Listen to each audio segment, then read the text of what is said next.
افنا جارایکی کو امریکا ایرشی سروان گروپ و ملیشیان دکتن تایبەت هەفپەیمانیان نێودەوڵەتیە دژی داعش بە هەمان ئەوەی بەردەوام ێرشی سەروان گروپ و ملیشیاتان دیکەن هەم لە ناو عێراقێ ئەمژی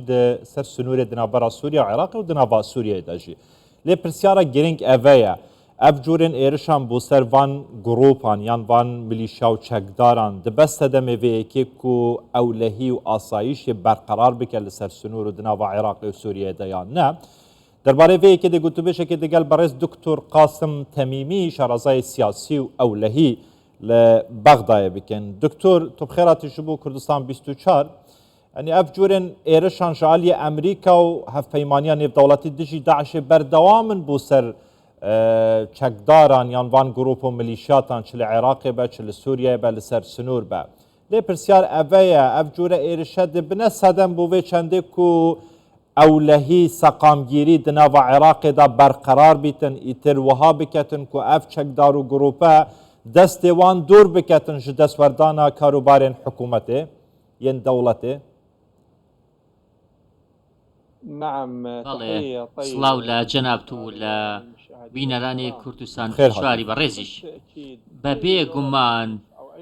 زیادبوونی هەر توندوتیژیەک بەکارهێنانی هەر چەکێک کاریگەری نەرێنی دەبێت لەسەر تەواوی عێراق و تەواوی ناوچەکە. من بە تێڕوانینی خۆم پێم وایە کە ڕێکاری دیبلۆماسی و گفتوگۆ زۆر باشترە ڕێگەیەکی زۆر پەسەندکردرا بۆ گەیشتن بە سەقامگیری سیاسی لە ناوچەکەدا.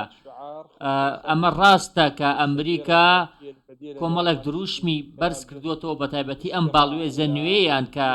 خەریکە دێتە عێراقەوە کۆمەڵێک قسەی کرد لە کۆنگرێس کۆمەڵێک هەڕەشەی کرد لە گروپە چەکدارەکان بەوەی هێرش دەکاتە سەریان و سەریان کوت دەکات. هەروەها ئەو باڵوێزە وتبووی کە دەتوانێت مەترسی گروپە چەکدارەکان کەم کاتەوە. بە تێڕوانینی خۆم ئەم جۆرە زمانە لە قسەکردن سوود بە کەس ناگەێنێت چونکە پێویستە ئەمریکا دەست بە گفتوگۆ بکات. پێویستە ئەمریکا پەنا بۆ زمانی لۆژیک و زمانی گفتوگۆ بات وەک لەوەی پەنا بۆ هێز بات. جا چه گفتوگۆکان لەسەر ئاستی سیاسی بن یاخۆ لەسەر ئاستی سەربازی ئەمریکا پێویستە لەوە تێبگات ئەم گروپە چەکدارانە چیان دەوێت بە دوای چیەوەن.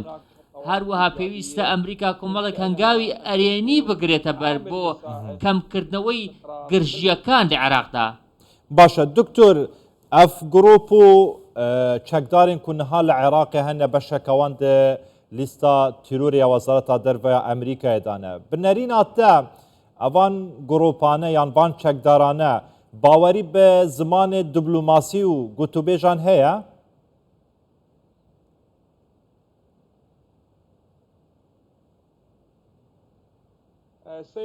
بەڵێ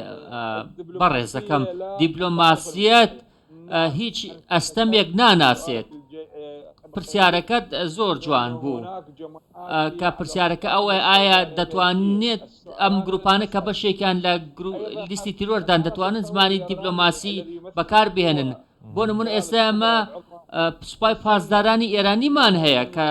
سوپایەکی زۆر بەهێز و کاریگەری هەیە لە ناوچەکە بەڵام لە لیستی تیرۆردا لەلایەن ئەمریکاوە.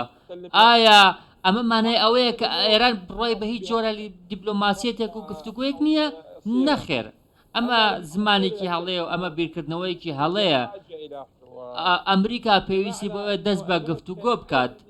چونکە ئەمریکا پێویستە خۆشی بەخۆیدا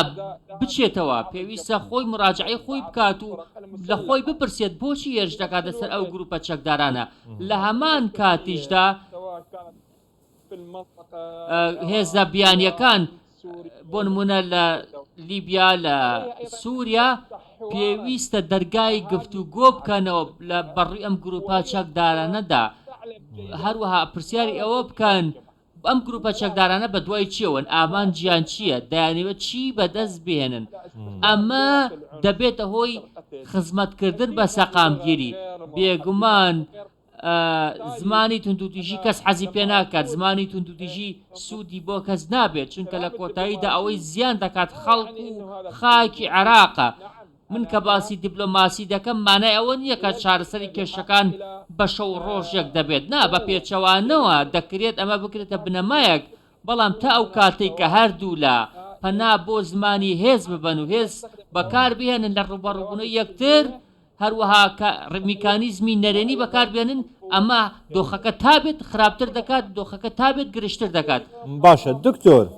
کەواتە ئەف هێزە ئەف گڕۆپە ئەف چەکدارە عێراقینە و دناڤا عێراقێدانە دەما داڤژن دەبێژن ئەم بەرگریە ji ئاخا عێراقێ دکەن بەرگریە ji کەرامەتە عێراقێ دکەن لێوان چ پەیوەندی بە ئەمریکا هەیە ددەمەکێدا بۆچی پەیوەندی بە دەوڵەتا خۆ ناکەن پەیوەندی بە حکوومەتا خۆ ناکەن حکوومەت و دەوڵەتا خۆ بەهێز بکەن دوی دەمیدا ئەمریکاژی نەشێت کنترۆڵاوان بکات ئەمریکاژی نەشێت دەستدانیتە سەروان ناوچانە ئەو ناوچەیەن و ئەو دەبێژن دەبێتن ژالی ئەمریکا بێن چۆلکردن ئەمریکا داگیرکینە ئەگەر حکوومەتێکا بەهێزە عێراقی دروست بکەن دەوڵەتێکا بەهێزە عێراقی دروست بکەن ئیتر نە ئەمریکا هیچ وڵاتێکی نەشێت دەسوەردانی دا عێراقیدا بکەن لێ ئەو سەبەب نینە ji بۆ vê çendێک و ئەمریکا وڵاتیندن دەسوەردانی دا عێراقیدا بکەن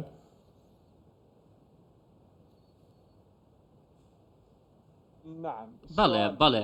قسەکەت زۆر جوانە بەڵێ بە ڕێزەکەم من بە زۆر ڕوونی قسە دەکەم کە هۆکاری سەرەکی ئەوەیە کە حکوومەتی ناوەندی عێراق لە ساڵی 2023ەوە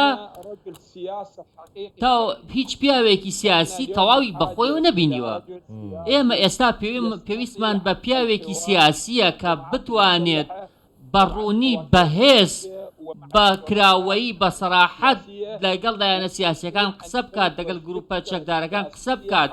پێیان بڵێت کە ئێمە پێویستمان بە دەوڵەتێکی یەکگرتوو بەهێزە پێویستمان بەوەیە کە کێشەکانمان چارەسەر بکەین ئێمە ئێستا دەبینین عێراق لە بۆشایی پیاوی سیاسیدایە کەسێکی تیانی هێندە بەهێز بێت بتوانێت کە هەمووان کۆبکاتەوە ئەو کەسانەی کە ئێستا سیاست دەکەن لە عێراقدا شوێنکەوتەی کۆمەڵێک ئایدۆلۆژیان شوێنکەوتەی کۆمەڵێک گروپی چەکدارن شوێنکەوتەی کۆمەڵێک فکرەی تایبەتن کە ئەمەش دەبێتە هۆی دروستبوونی دابەشبوون پێم وایە کە سەرۆکوەزیران ئەرکێکی قورسی لەسەرشانە کە ئەو کەسە ببێتە کۆکەرەوەیەک چەترێک بۆ ئەوەی یاریەکی سیاسی بکات و هەموو لایە کۆ بکاتەوە بەڵام تا ئێستا ئەومان نەبینیوە بەداخەوە زۆر باشە دکتۆر ji bilî vê mijarê niha aloziyên tund hene li ser sunûrê başûrê Lubnanê digel İsraîlê egera êrişkirin bû ser hevdû heye eger di sibê rojê de ev êrişe ro bidetin yanî perîşkên vê êrişê ber Iraqê dikevin yan Iraq li kîva wan aloziyanek ku niha li rojhelata naveraz taybet beyna İsraîlê û Lubnanê serheldayne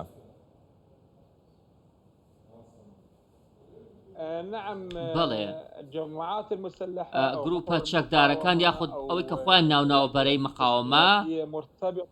هەمویان پەیوەستن بە یەکترەوە هەمویان یەک سەرکردایەتی سیاسی یەکگرتویان هەیە کە لە ژێر چەتری مەرجەعیەتی شیعەدان یاخود هەمویان متمانیان بە مەرجەعیەت هەیە هەر بۆیە هەمویان پێکەوە بەسراون بە دیدگای من هەڵسەنگاندنی هەر شەڕێک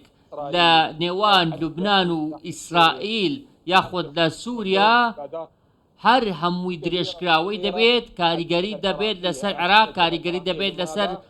بەرەی عێراقی چونکە بەشێک لە گروپە چەکدارەکان خۆیان بە درێژکراوەی بەرەی مەقاومە دەزانن دژی ئیسرائیل هەر بۆیە هەر جۆرە جوڵانەوەی شەڕێک کاریگەری گەورەی دەبێت لەسەر عێراقیش هیوادارم کە سەرکردایەتی سیاسی عێراقی وشیاری ئەویان تێدا بێت کە خۆیان تووشی وەها شەڕێک نەکەن و عێراق نەکەنە مەیدانێک بۆ شەڕ ئێمە ئێستا لە بەردەم دۆخێکی زۆر ترسناک داین دۆخەکە زۆر قورسە چونکە ئەمریکا لەلایەک و ئیسرائیل لەلایەک دژی لوبنان و حیزبوڵان ئێستا دۆخی سنووری حیزبوڵا و ئیسرائیل دەنزیک تەقینەوەدایە تەنانەت وای لێ هاتوو ئەمریکایش دەیەوێت ئەم شەڕە ڕوونەدا چونکە شەڕێکی وەها ڕوو بدات هەر هەموو ڕۆژهەڵاتی ناوەڕاست دەگرێتەوە حیزبوڵا بەردەوام هەڕەشە دەکات ئیسرائیل هەڕەشە دەکات تەمام دکتۆر دەست خۆش ئیسرائیل پلانێکێ بۆ نمونە سەرکەوتنی خۆی بەسەر غەزەدا ڕابگەێنێت ئیتر ڕوو بکاتە لوبنان و دەست بکات بە پاکردنەوەی حیزبوڵا لە سنوورەکانی باکووری ئەمە کاریگەری دەبێت لەسەر عێراق عێراق دەبێتە مەدانی شەڕەکە ئەگەر ئەو شەڕە لە نێوان حیزبوڵە و ئیسرائیلدا هەڵ بگرسێت. هیوادارم سەرکردایەتی سیاسی جارێک دیکە ئەوەندە عاقڵ بن بخوان لەم شەڕەتەوە نەگرێنن. سپاس دکتۆر قاسم تەمیمی شارەزای سیاسی و ئەولەهی کول بەغدایت گەلمە بووی گەلێکی سپاس ji bo şiroveyên te دکتۆر.